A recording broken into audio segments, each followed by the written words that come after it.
ይህ የኢትዮጵያ ቴሌቪዥን ነው።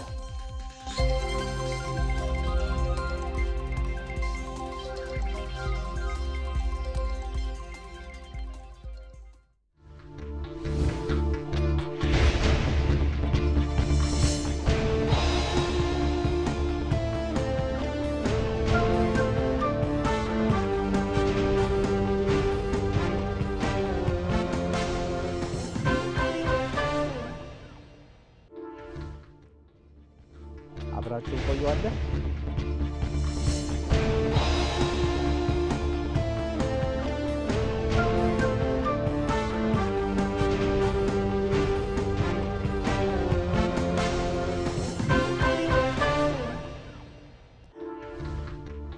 እንደምን አመሻችሁ። ከምሽቱ 1 ሰዓት ሆኖ ምዕራፍ 2 የቲቪ ዜና 57 ቀጥሏል። በሶስት ምዕራፍ ተከፋፍሎ እንግዲህ እስከ ምሽቱ 3 ሰዓት የሚዘልቅ ይሆናል ማለት ነው። የምናስቀድመው አርዕስተ ዜናውን ነው። አርዕስተ ዜናም ለተለያዩ የልማት ፕሮጀክቶች ግንባታ መጓተት ዋናው ምክንያት የተቋማዊ ቅንጅታዊ አሰራር ማነስ መሆኑን ከሕዝብ ተወካዮች ምክር ቤት ተጠቆመም።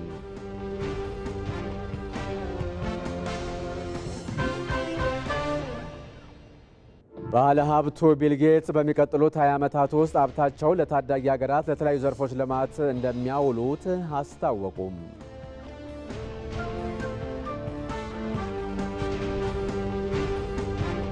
ከውጭ የዜና ምንጭ ዩክሬን በሰነዘረችው ጥቃት ከሩሲያ ስትራቴጂክ ቦምብ ጣይ አውሮፕላኖች ውስጥ 34 በመቶውን ማውደሟን አስታወቀች።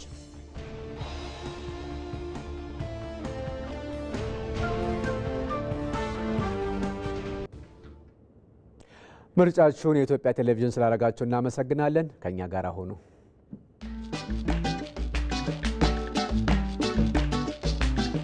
ተመልካቾቻችን አሁን እንግዲህ ያው እዚህ ፓርክ ውስጥ ድንገት ነው ዝሆኖች ሊገኙ የሚችሉትና ያው ድምጻችንን ቀነስ ያደረግነው ለዛ ነው። ከጀርባችን ዝሆን እየተመለከተ ነው።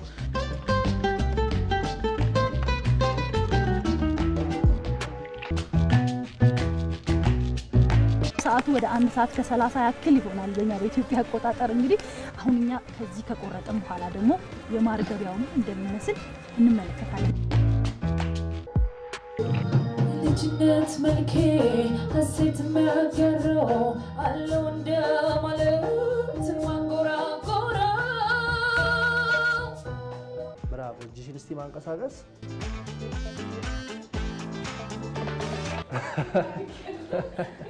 ለፈገግታሽ አስተር ኪስን በማይጎዳ ዋጋ በገንዘብ የማይተመን የተፈጥሮ ጸጋን የምትመለከቱበትን ቦታ ልናስቃኛችሁ ነው።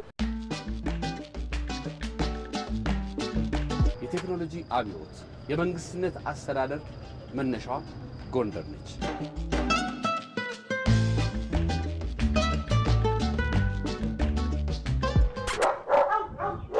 በመዲናችን አዲስ አበባ የውሻ ንግድ በጣም እየተለመደ መጥቷል።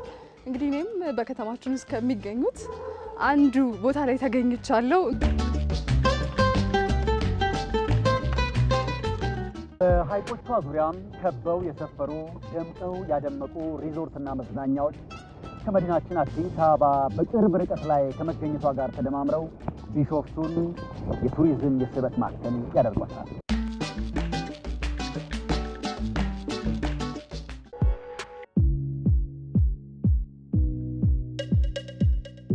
ከወሊድ በኋላ ደግሞ ወደ ስራ መመለስ በጣም ፈታኝ፣ በጣም ብዙ ጭንቀት ሴት ላይ ወይ ደግሞ እናት ላይ ይፈጥራል።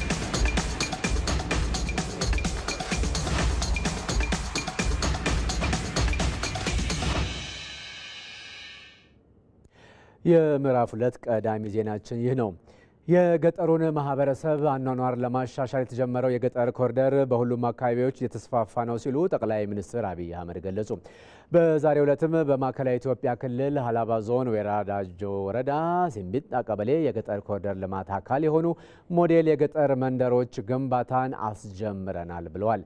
ሞዴል የገጠር መንደሮቹ ቀላል ወጪ የሚጠይቁና በአካባቢው በሚገኙ ግብዓቶች የሚገነቡ ሲሆኑ አርሶ አደሩም ጤናማና ክብር ያለው ሕይወት እንዲኖር የሚያስችሉ ናቸው ሲሉም ጠቅላይ ሚኒስትሩ ገልጿል።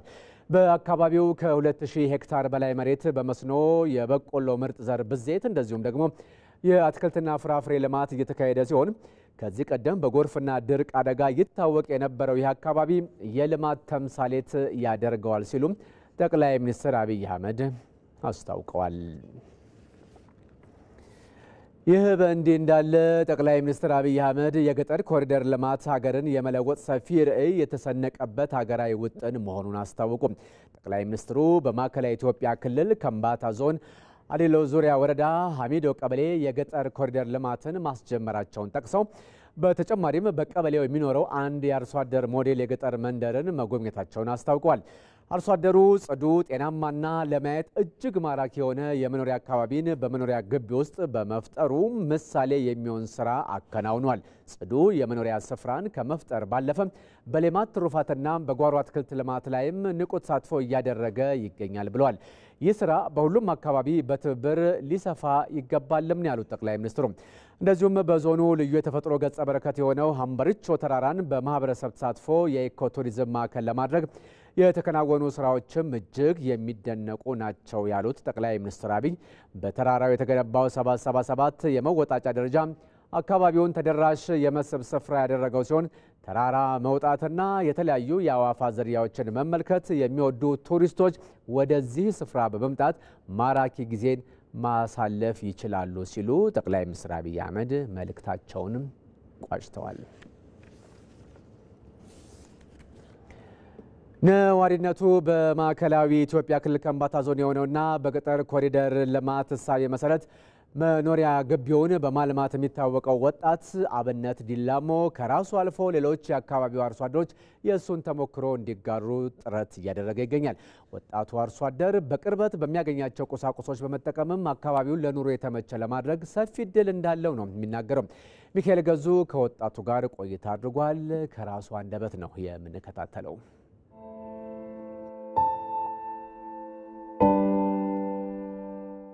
አብነት ዴላሞ እባላለሁ። አርሶ አደር ነኝ።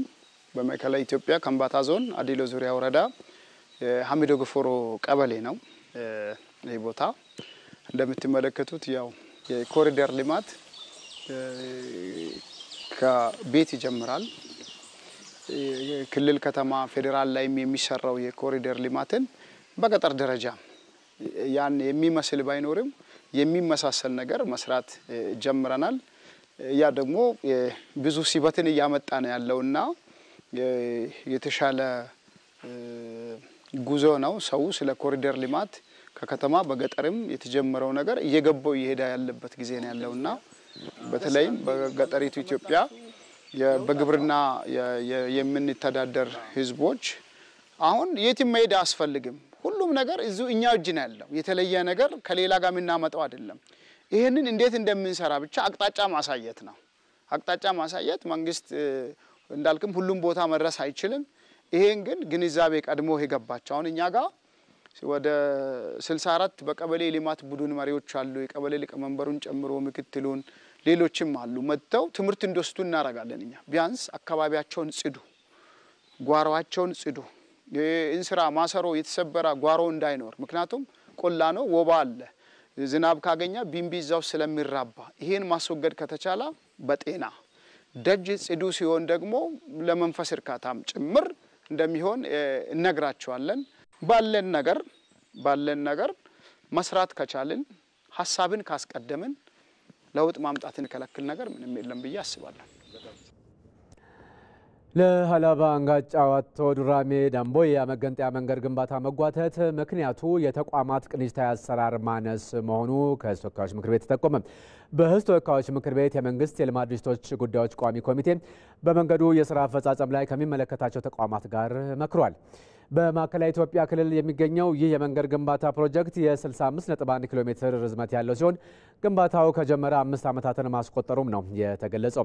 ሆኖም እስካሁን የግንባታው አፈጻጸም 23 በመቶ ብቻ መሆኑም ነው የተነሳው።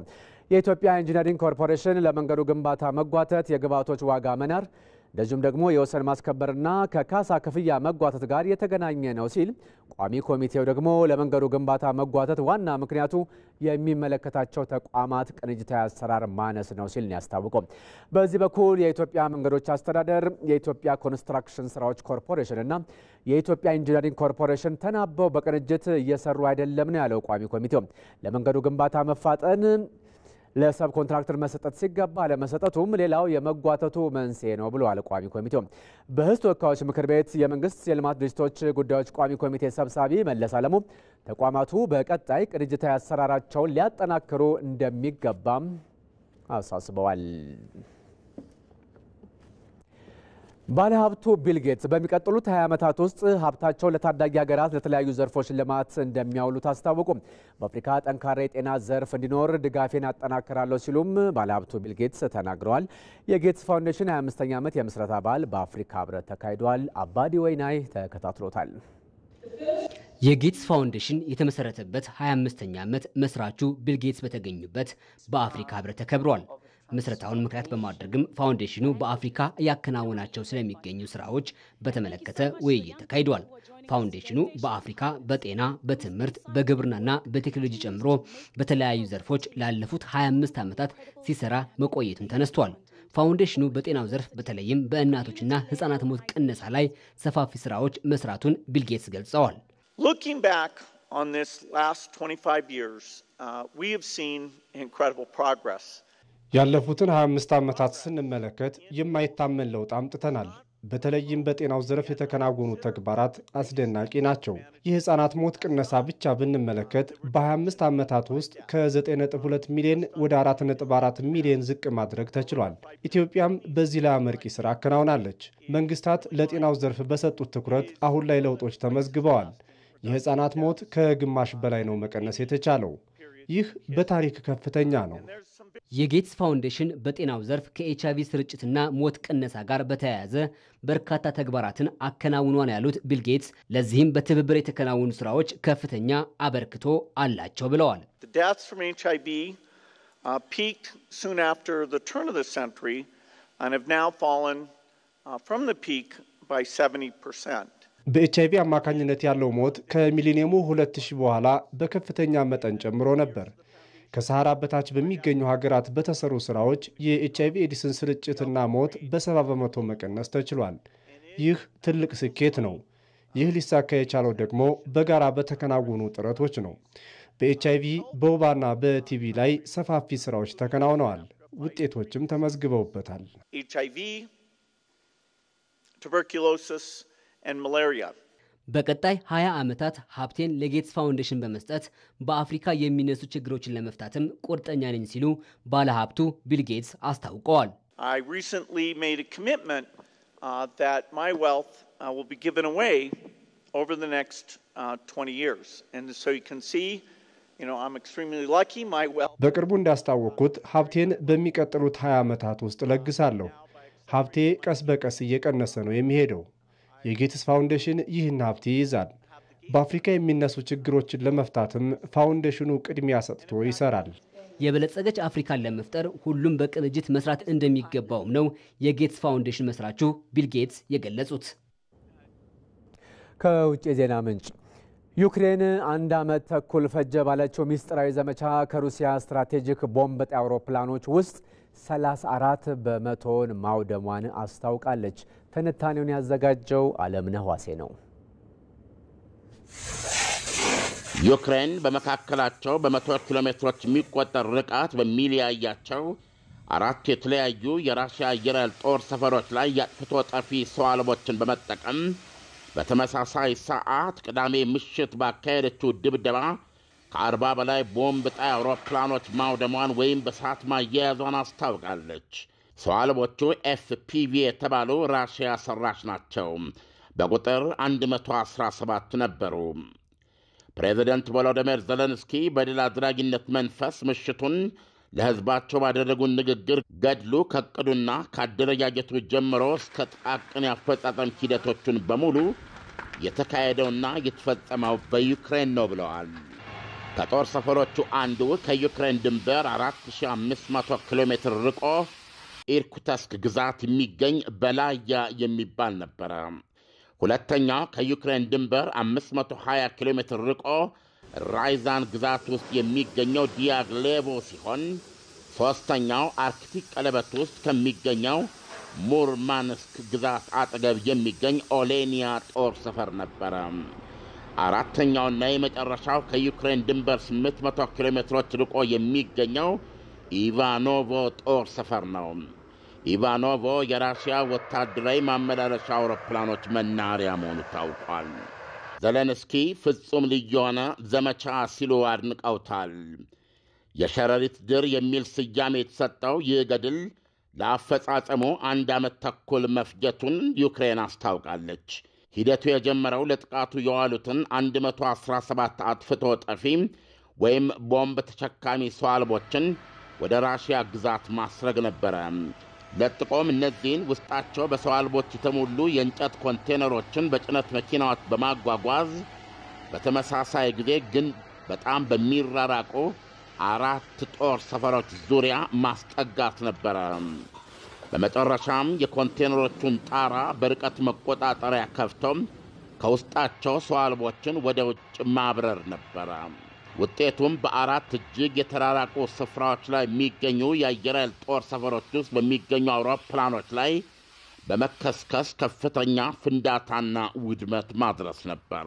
የዩክሬን የደህንነት አገልግሎት በምህጻረ ቃል ኤስቢዩ እንደሚለው በራሽያ ላይ የደረሰው የውድመት መጠን $7 ቢሊዮን ተገምቷል። በኢትዮጵያ ገንዘብ ወደ 900 ቢሊዮን ብር ማለት ነው። ዩክሬን እንዳለችው በዚህ ዘመቻ የሸረሪት ድር የተሳተፉ ኃይሎቿ በሙሉ በሰላም ወደ ዩክሬን ተመልሰዋል። ይሁንና የራሽያ መከላከያ ሚኒስቴር የተወሰኑትን ኃይሎች በቁጥጥር ስር መዋሉን ገልጿል። አሁን ሰዓቱ የቢዝነስ ዘገባዎች የሚቀርቡበት ነው።